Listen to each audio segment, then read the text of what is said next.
네, 박철성의 주간 증시 시간입니다. 리서치센터의 박철성 국장님 나오셨습니다. 어서 오세요. 안녕하세요. 네, 반갑습니다. 네, 반갑습니다. 시간이 굉장히 빠른 것 같아요. 벌써 지금 10월 마지막 주인 거잖아요. 네. 한 해가 참 빨리 갔다라는 생각도 들고 있는데 매주 참 좋은 소식들 많이 들려주고 계십니다. 오늘도 또 알찬 소식 있다라고 들었는데 알찬 거보다는 좀 늘 가슴 알아야 아파요. 되는. 그렇죠. 꼭 하여튼 알아야 10월을 되는. 보내면서 안 좋고 부실한 거 이런 걸 좀 털고 가야 되겠습니다. 그렇죠. 네. 오늘도 좀 털어볼까요? 그럴까요? 네.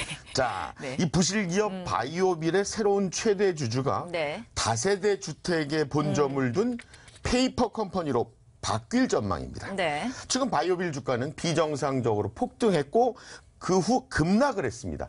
이대로 주저앉는 날엔 개미지옥이 된다는 게 전문가들의 강력한 경고입니다. 네. 더욱이 연결 기준 4년째 적자인 바이오빌이 올해 발행한 전환사채와 유상증자는 1,019억 원 규모였습니다. 그런데도 운영 자금이 좀 부족했나 봅니다. 늘 허덕였습니다. 결국 최대 주주 변경을 수반하는 주식까지 담보로 잡히면서 대출을 받았습니다. 그나저나 천문학적 숫자의 그 많은 돈은 다 어디로 갔을까요? 이 언론 매체들은 바이오빌이 이번 유상증자 예정인 100억 원의 수혈 자금도 차입금 상환 등에 활용할 예정이라고 보도를 했습니다. 시쳇말로 빚잔치를 한다는 얘기죠. 시장에서는 카드 돌려막기도 아니고 이게 뭐 하는 작태냐 일침을 가했습니다. 지난 13년 8월 15일 사업가 행세하는 기업 사냥꾼 형제 수십억대 주가 조작, 횡령, 덜미 이런 제목의 기사가 터진 적이 있습니다. 이 사건에 최근 바이오빌을 새 주인으로 맞은 오토트레이딩 A모 대표와 친동생이 해당 사건에 개입된 것으로 알려졌습니다. 투자자들에게 큰 충격을 주고 있습니다. 특히 A씨는 2017년 초 바이오빌의 최대 주주 변경을 주도한 인물이었습니다. A씨는 현재 강호경 대표와 함께 바이오빌의 실제 경영을 주도해 왔습니다. 최근 바이오빌 주가는 73%가 폭등을 했습니다. 불과 4거래일 만이었습니다. 수상한 급등이었다는 지적이었습니다. 바이오빌에 확인을 했습니다.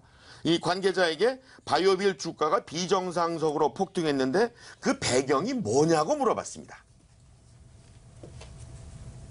유상증자 관련해갖고 공시가 나간 게 있고요. 그게 아마 시장에서 호재로 받아들여져서 저희는 우선은 주가가 오른 걸로 지금 판단을 하고 있거든요. 바이오빌에서 유상증자한 게 이번 처음이에요? 아니죠? 처음은 아닙니다. 예. 그럼 그때마다 이렇게 가격이 폭등했어야 되잖아요. 모든 회사들 보면 이제 뭐 폭등할 때가 있고 안 할 때가 있긴 한데 요번에 이제 폭등을 했는데 그 이유를 찾다 보니까 그날 이제 저희가 공시를 나갔었고요. 시장에서 뭐 이제 호재로 받아들여져가지고 지금 저희는 이제 주가가 오른 걸로 지금 파악을 하고 있거든요.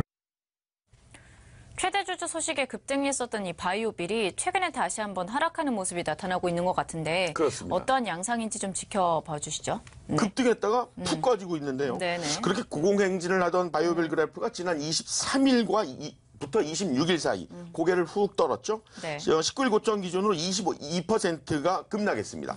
만약에 추가적인 차익 실현 매물이 쏟아진다면 곧장 개미지옥이 된다는 게 전문가들의 경고입니다. 그런데 바이오빌의 최근 주가 폭등을 주도했던 세력의 매수세가 지난달 3일부터 시작된 것으로 분석이 됐습니다. 최근에 고점까지 주가를 견인하는 동안 이들이 평균 매수 가격은 2,442원 부근.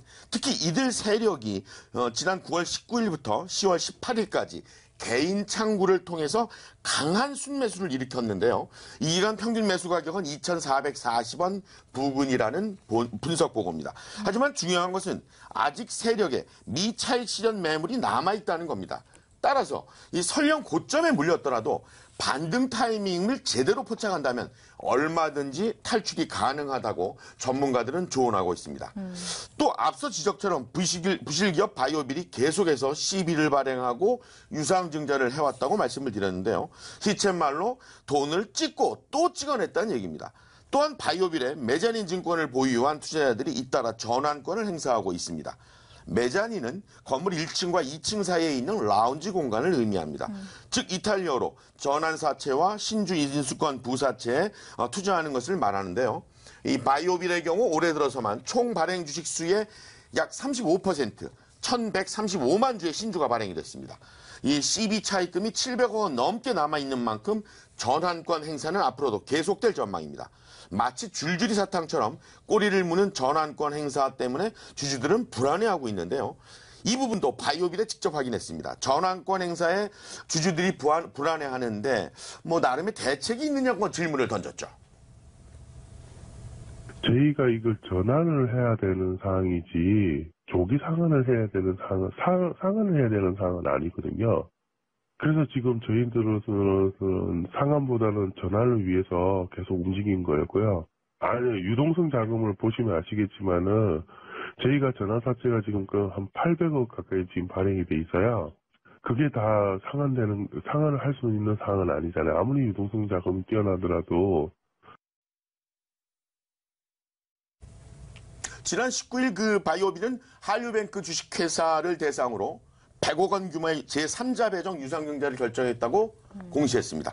오늘 11월 12일 납입이 완료되면 바이오빌 최대 주주는 한류뱅크로 변경이 됩니다. 네, 바이오빌이 한류 기반 신사업을 추진하면서 사명도 한류 아이비로 변경한다라는 이야기도 좀 들려오고 있는 것 같은데. 아시는군요. 네, 뭐 최대 주주인 한류뱅크에 대해서도 시선이 좀 쏠릴 수밖에 없는 포인트 아닌가요? 당연한 얘기죠. 네네네. 자, 한류뱅크는 급조된 회사입니다. 지난 15일 설립이 됐습니다. 본점 소재지는 강남구 선릉로에 위치해 있습니다. 네. 지난 27일 취재진이 직접 확인해 나섰습니다. 한류뱅크는 뒷골목 6층짜리 다세대 건물 1층에 위치하고 있었습니다. 뭐 어디에 있던 사실 상관은 없는 얘기지만요. 입구 좌측 우편함은 오랫동안 방치된 듯 했습니다. 주인을 기다리는 우편물들이 수북했고요. 우체통 밖으로 삐져나온 우편물도 있었습니다. 아, 이게 지금 현장 사진인가요? 그렇죠. 네. 102호 보이시죠? 네네, 이게 네, 바로 네. 그 바이오빌의 다음 최대 주주가 되는 한류뱅크 사무실입니다. 뭐 일반 다세대 주택 그대로의 정문입니다. 그러네요. 그 중요한 것은 그 같은 한류뱅크와 같은 주소지를 쓰는 우편물이 여러 개가 보였는데요. 수신인은 분명 장시영 대표 귀하였는데 회사명이 한류뱅크뿐만이 아니었습니다. 한류로 시작되는 땡땡땡, 뭐 다른 여러 개 회사가 있었는데요. 같은 주소를 사용하는 회사가 확인된 것만 한류뱅크를 포함해서 법인 기업이 모두 4곳이었습니다. 네. 페이퍼 컴퍼니의 실체가 그렇게 드러났습니다. 이 한류뱅크는 바이오빌에 지금 자금 수혈을 하면서 경영권 획득을 취하는 인수합병 구조를 택했습니다. 그렇다면 다세대 주택에 본점을 두고 있는 페이퍼 컴퍼니가 순수 자기 자본으로 100억 원을 충당할 수 있을까요? 계약대로 자금을 집행한다면 그 자금 출처는 과연 어디가 될까요? 많은 전문가가 공통된 의문을 던지고 있습니다. 네. 이 한류뱅크 법인 등기사항으로 확인한 회계사들은 변경사항 2곳에 시선을 꽂았는데요. 네. 시모 회계사는 지난 15일이면 불과 2주일 전에 설립된 회사인데 그 사이에 회사 상호와 자본 금액이 변경된 것이다 이렇게 지적을 했고 이런 변경은 흔치 않다면서 상식적으로 납득이 되질 않는 대목이라고 설명을 했습니다. 이 등기사항에는 한류뱅크가 설립 2일 만에 회사명을 바꿨고요. 또 지난 20일에는 자본금을 5억 원으로 변경했다고 명시가 돼 있습니다. 네. 지난 18일 언론 보도로는 이 한류뱅크는 지난 15일 설립된 회사고 장시영 씨가 대표이고 자본금은 1,000만 원이라고 밝혔습니다. 그런 후에 시장 안팎에서 여러 소리가 들렸고 자본금 1,000만 원짜리 회사가 과연 100억 원의 유상증자를 할 수 있겠느냐 이런 뒷말이 무성했거든요. 그러자 한류뱅크가 자본금을 5억 원으로 증액 변경했던 것으로 풀이됐습니다. 분명히 밝히지만 이 페이퍼 컴퍼니를 통한 M&A가 불법이라는 것은 절대 아닙니다. 다만 페이퍼 컴퍼니를 통해 이 무자본 M&A가 발생했을 경우에 큰 무리수가 따른다는 우려를 전문가들은 정확하게 꼬집고 있습니다. 실제 최근 넥스지가 바로 그렇게 무리수를 두다 결국 상장 폐지를 당했죠. 네. 그 피해는 고스란히 개미 투자자들 몫으로 돌아가 있습니다. 지금도 가슴을 쓸어내리고 있는데요. 회사는 영리 추구가 목적이죠. 네. 그런데 적자만 늘어나고 수시로 사채를 빌리고 네. 시비로 돈이나 찍으면 그 기업의 끝이 과연 어떻게 될까요? 어떻게 될 것 같으세요? 좀 슬프겠는데요. 슬프죠. 네. 또 가슴을 쓸어내려야 됩니다. 네. 판단은 시청자 여러분들 몫으로 남기고 저는 물러갑니다. 네, 계속해서 돌다리에도 좀 두드려 보면서 건너보시면 좋을 것 같습니다. 그렇습니다. 자, 오늘도 좀 알찬 내용들 살펴봤고요. 박철성의 주간 증시 시간이었습니다. 오늘도 박철성 국장님과 함께했습니다. 오늘 말씀 고맙습니다. 네, 고맙습니다.